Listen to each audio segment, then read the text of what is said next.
నుంచి కయ్యేను మనల్ని అడిగేది అని చెప్పి అంటున్నారు. అదే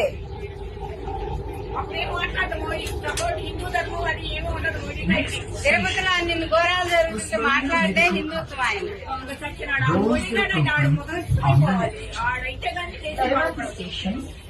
ఉస్మానియా మెడికల్ కాలేజ్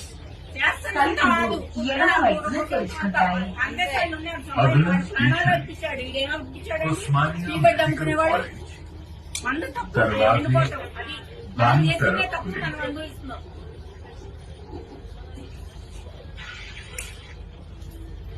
వాడటమే అభిమానింది వచ్చేసాడు.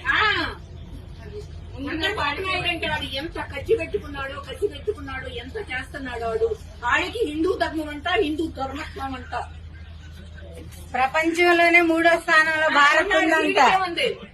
అదే 3వ స్థానంలో భారత్. రోడ్లో కనీసం వెళ్ళటానికి ఒక టాయిలెట్ లేదు మన దేశంలో. రోడ్డు మీద ఒక టాయిలెట్ లేదు నార్మల్ పీపుల్ వెళ్ళటానికి. 3వ దేశంలోనే ప్రపంచంలో 3వ స్థానంలో నిలబెడతా అంట. ముందు టాయిలెట్లు కట్టిస్తే చాలు నార్మల్ పీపుల్ కి, రోడ్ల మీద వెళ్ళకుండా. జంతువులు పోతున్నాయి, మనుషులు పోతున్నారు రోడ్ల మీద. నెల రోజుల నుంచి మాటలు ఒలుకులు పలుకులు లేవు. నిన్న నుంచి మొదలు పెట్టాడు. మళ్ళీ బయలుదేరతాడు. నేను 9 అనుకుంటా.